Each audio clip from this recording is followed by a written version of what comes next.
ওয়ালাউ আলিমাল্লাহু ফীহিম খায়রান লাআসমাআহুম। সূরা আনফালের মধ্যে এই আয়াত আছে। আল্লাহ বলেন, আমি যদি দেখতাম আমার বান্দার মধ্যে খায়ের, কল্যাণের মানসিকতা, তো আল্লাহ তাআলা বলেন আমি তার কানে আমার কথা পৌঁছায় দিতাম। কিন্তু যার মধ্যে আমি আন্তরিকতা দেখি নাই, ফলে আমি তাকে আমার কথা বুঝবারই সুযোগ দেই নাই। কোরআনুল কারীমে আছে ওয়ালাউ আরাদুল খুরুজ লা আ'আদ্দু লাহু উদ্দা।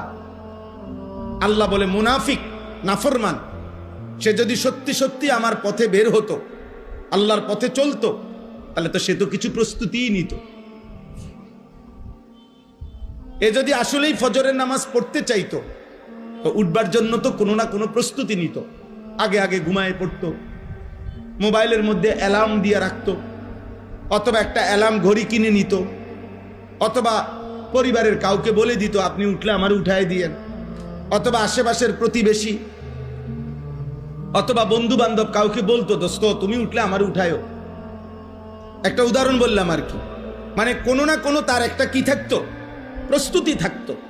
আল্লাহ তাআলা বলেন তুমি দেখো বেঈমান তো প্রস্তুতিই নাই তার ভিতরে, কোনো মানসিকতাই তো তার ভিতরে নাই, কোনো প্রিপারেশনই তো নাই। তো আমি কেমনে বলতাম যে সে আল্লাহর পথে চলতে চায়? গুনাহ থেকে বাঁচবার মতো কোনো মানসিকতাই যার নাই,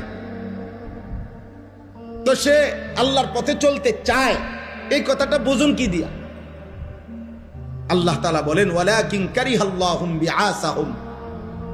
ফলে যদি আমি আল্লাহ তাআলা গাফলতি আর খামখেয়ালি, অমনোযোগিতা দেখতে থাকি, তো আল্লাহ বলেন একদিন আল্লাহর পথে চলা তাকে, এই নাফরমানকে আল্লাহর পথে চলা আল্লাহই পছন্দ করে না।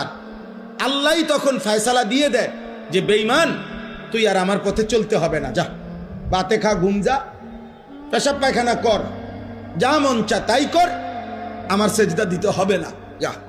আমি কত জন্তু জানোয়ারে খাওয়াই, তোর মতো 2-4টা হাইওয়ান খাওয়াইলো আমার কিছু কমবে না, খা, যা দুনিয়া ভোগ কর। এটা কোরআনের আয়াত। ওয়ালাকিন কারিহাল্লাহুম বিআসাহুম ফাসাব্বাতাহুম। আল্লাহ বলেন একটা সময় আল্লাহই তার নাফরমান বান্দা আল্লাহর পথে আসুক, এটা আল্লাহ চায় না। গুনাহ যখন বেড়ে যায়, নাফরমানি যখন বেড়ে যায়, সীমা যখন অতিক্রম করে, আল্লাহই তখন ফয়সালা দিয়ে দেয় ঠিক আছে আর লাগবে না, অনেক দিন তোকে বলাইছি, পৌঁছাইছি আমার কথা, তুমি কোনো পাত্তাই দিচ্ছ না।